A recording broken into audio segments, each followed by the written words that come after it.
Hello, friends. Welcome to the Career Guru Podcast. I am your host, Steve Yanovsky. What a glorious day it is to start your path on a new career.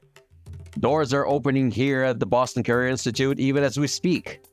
And I'm here holding the key for you. So tune in, stay sharp, and enjoy yourself. This is going to be great. Hashtag Let's Career Up.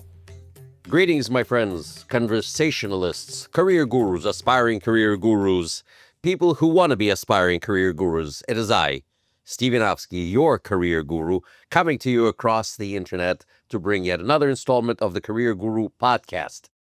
I'm still thrilled and I'm still recovering, if you will, from that great episode that I had with Lisa and Miriam and Sarah. It was a great episode. Something to look forward to and to listen to again and again and again. Very uplifting.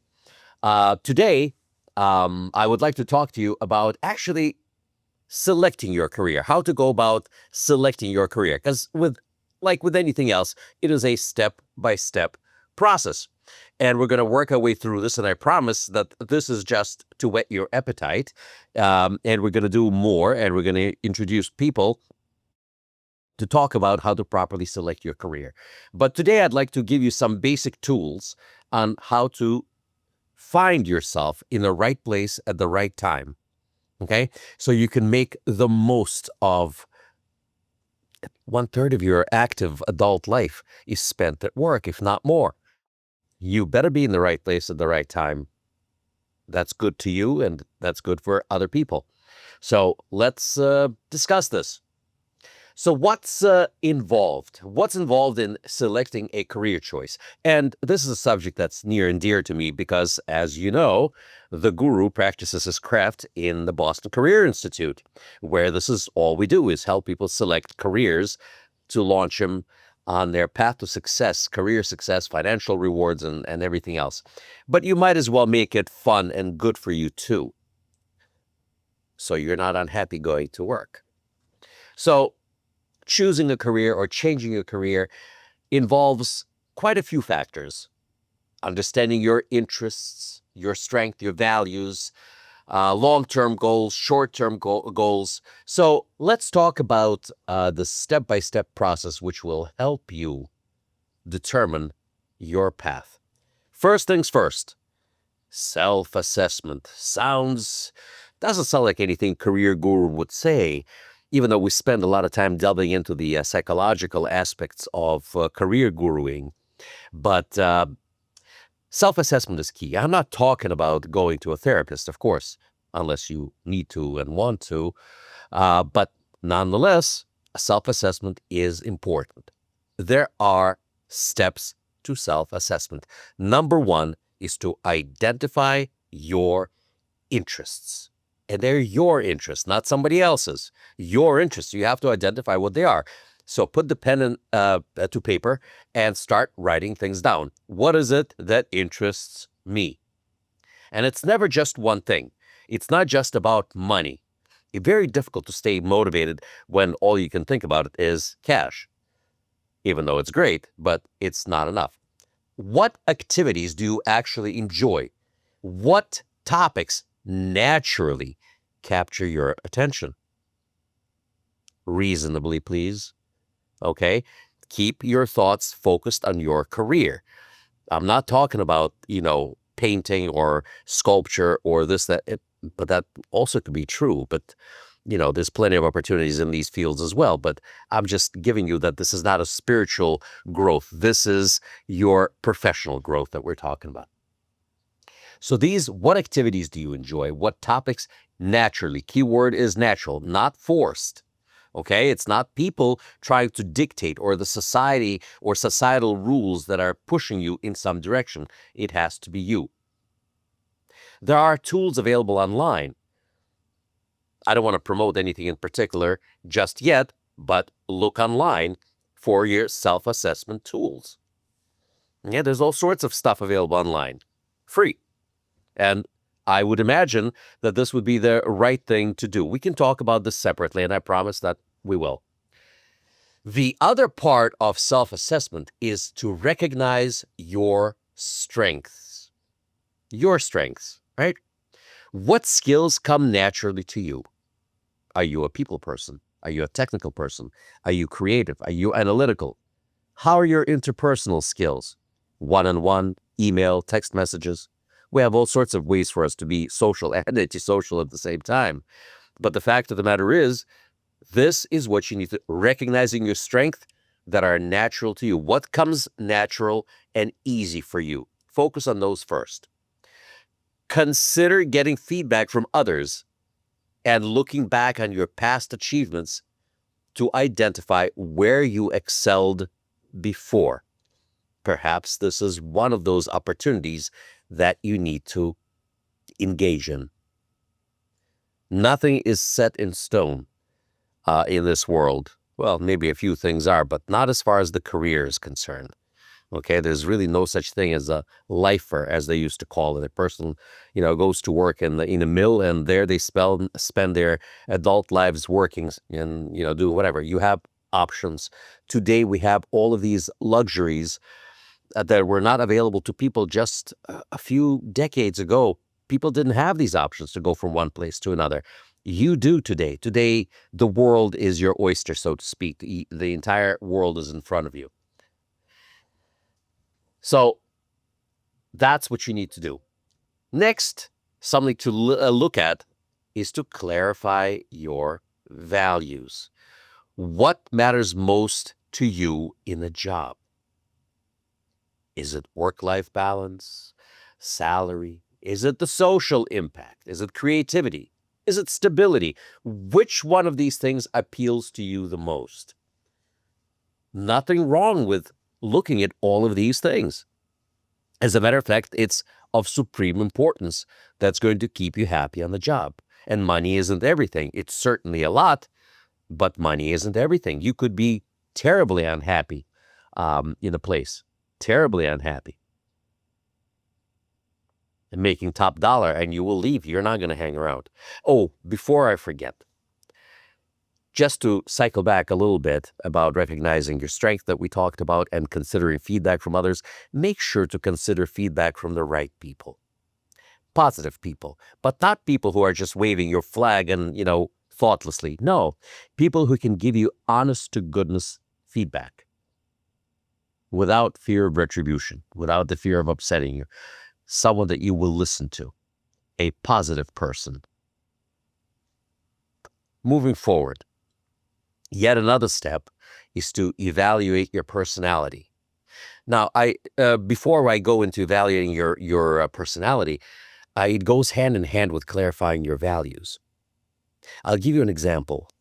I had a brilliant student who got a job.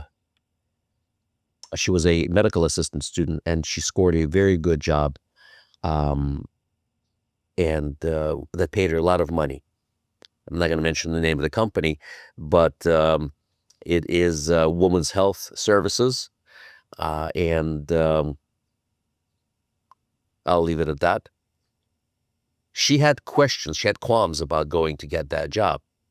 And when she started working there, she found those values of that organization irreconcilable with her own. And even though the job itself was everything that she almost wanted to do in a place that she wanted to do, she found that the values of that place did not match hers.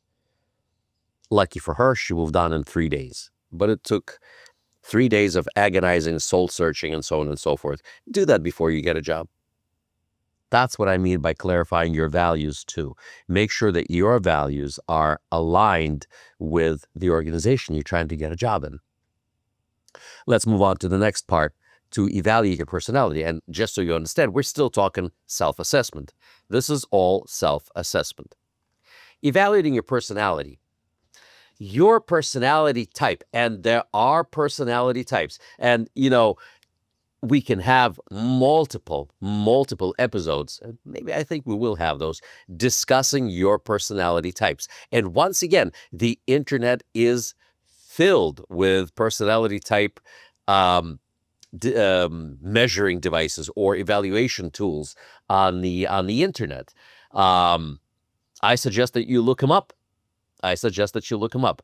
If you have had interactions with psychologists and other mental health professionals, they can help you identify what your personality type is if you don't have the tools. But certainly, it's a lot of fun. Those questionnaires are actually interesting. They help you do a lot of soul searching. Am I really this person? Am I an extrovert? Am I an introvert? And all of these things make a difference in your job selection.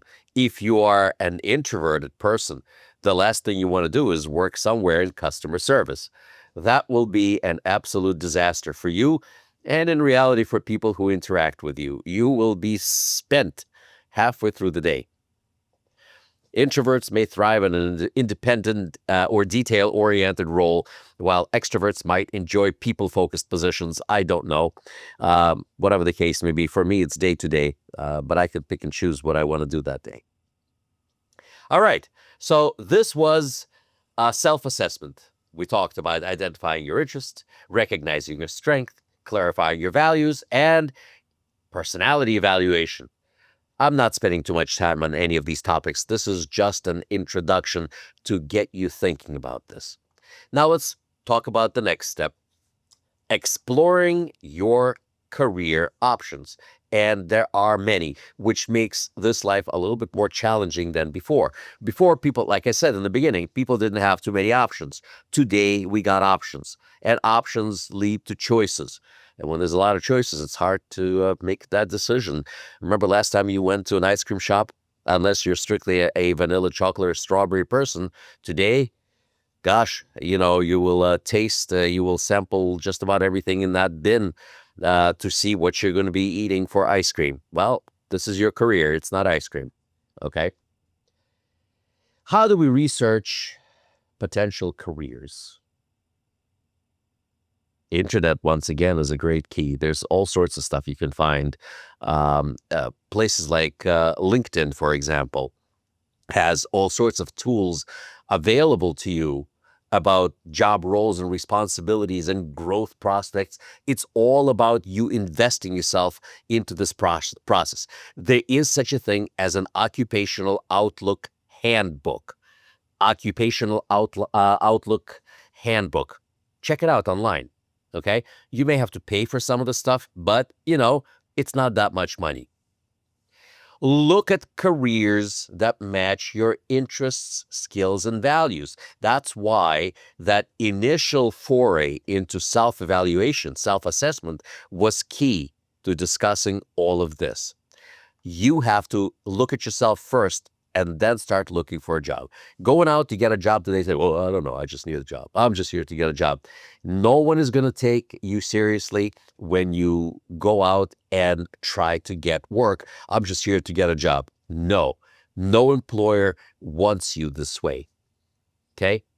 Because they know you're not staying. They know you're still searching. They're looking for a fully formed professional individual who's going to give them a couple of years of their life at work and excel at the job that they do without really hating every moment they show up. Nobody wants an unhappy person working for them. Okay? Not intentionally anyways. So finding a career in that occupational outlook handbook, and there's a few. So do your due diligence and find something. Okay? And you can do your self-assessments in there, and it'll give you a good cross-section of different positions. Don't just rely on yourself on what you want to do. Okay?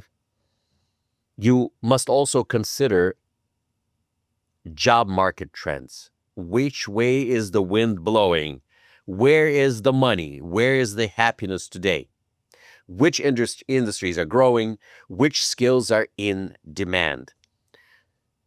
Oh, it's key. Skills and licenses are of utmost and supreme importance. Okay, this is the greatest thing since sliced cheese. All of these possibilities for state and national certifications, absolutely imperative for you to look and build up your portfolio of skills. That is an incredible boost to your resume and your pay. And of course, it steers you which way you're going to go. Okay. So considering job markets will help you select careers with a very promising outlook, especially if stability is important to you. Growth and stability are key. Okay. So that's why considering the job market is important as well. Once you figure something out, it may be a good idea, if it's possible, to shadow or to talk to professionals in that field. Shadowing today may be a little bit difficult because people don't necessarily accept you as a volunteer or so on and so forth. They don't like today. The liability aspect is very difficult. That's why, for example, if you go to a school like Boston Career Institute, where we spend a lot of money making sure that our students can do an internship, and we provide millions of dollars worth of insurance coverage for people to go and check things out, whether it's an employer or if they actually made the right decision coming to school. It's always the right decision to come to school, especially here at the Boston Career Institute, where you can find me, the career guru, but I digress. But shadowing people and talking to them is key. And once again, we go back, make sure you find the right person to talk to. Find a positive person, somebody who is, who found themselves, people who appreciate their jobs and are very excited about their field. They may be able to show you some things that you don't see. And trusting their opinion is important. So spend that time. Consider a school where you're going to go that will have that opportunity for you.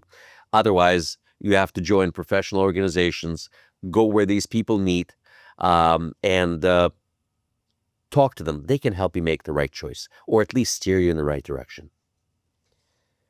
And of course, like I just mentioned, internships and volunteering are important, but it's usually associated with a school. Today, to score a volunteering position and internships, and I got to tell you something, the guru himself is not a big fan of volunteering unless this is something you do as an act of charity, that you want to do it.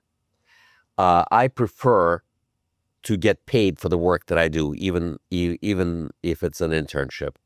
Okay, so you have to know your worth. Next point of our discussion will be setting career goals. Got to set your career goals. Whether they're short-term, mid-range, or long-term goals, you have to have something in mind. Practice, forethought are important. You have to sit with yourself and try to figure out what are your actual goals. Do they coincide with your values? Do they coincide with your financial plans? Do they coincide with your family's plans? Invest yourself in this. Short-term goals will help you get to mid-level goals, and those mid-level goals transition into long-term goals. But you have to have a plan. A plan is key. You cannot build a house without plans. If you try to do that, you're going to be in a heap of trouble. You won't be able to live in that place. How much more important is your career than just building some house? I promise you that. So set the goals, make a plan. Okay? Next step, assessing practical factors. What are the practical factors in careers? We touched upon some of them. Money. What are your salary expectations? Do they match with your personal financial goals? Is there room for growth? How much time, effort, and money do you need to invest in yourself to reach those goals? Not all the jobs you can just say, hey, here I am, hire me.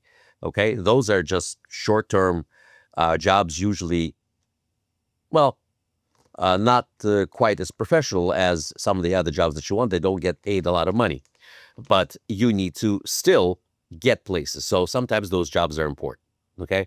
And there are no unimportant jobs, only unimportant people, okay? So don't consider any job as meaningless, okay? Make sure that you invest yourself fully in whatever job that you take. And remember, you're a professional, no matter what you do. So how much money and time do you need to invest in education? How many exams do you need to take? How many certifications you must obtain? These are all practical factors. Other practical factors, and they're not minor, I'm not listing them in any specific order, mind you. This is just what came out of my fertile imagination and experience. Is work environment. Next one is work environment. Money, education and training, and work environment. Consider the setting that you want to be in. And this goes to your self-evaluation. Make sure you're the right person in the right place, doing the right job. And of course, location. Do you really want to drive that far? Do you want to spend an hour commuting, sitting in traffic, or spending all that time and money riding the train? Figure it out. What's more important? You have to weigh these options. Got to weigh them. Imagine a scale, and you'll make the right decision. And when the time comes to make your decision, make the darn decision. There's no such thing as a wrong decision. A decision. It's always a right decision. And every part of, even if you got yourself into a wrong place, hey, it just tells you, I'm in the wrong place, I'm the wrong person, and people understand this. Talk to your boss. Hey, I'm in the wrong place. I'm the wrong person, in the wrong place, at the wrong time. Let's part amicably. Never burn any bridges. Making a decision is key. Don't vacillate. Narrow down your options and go for it. You will not make a mistake.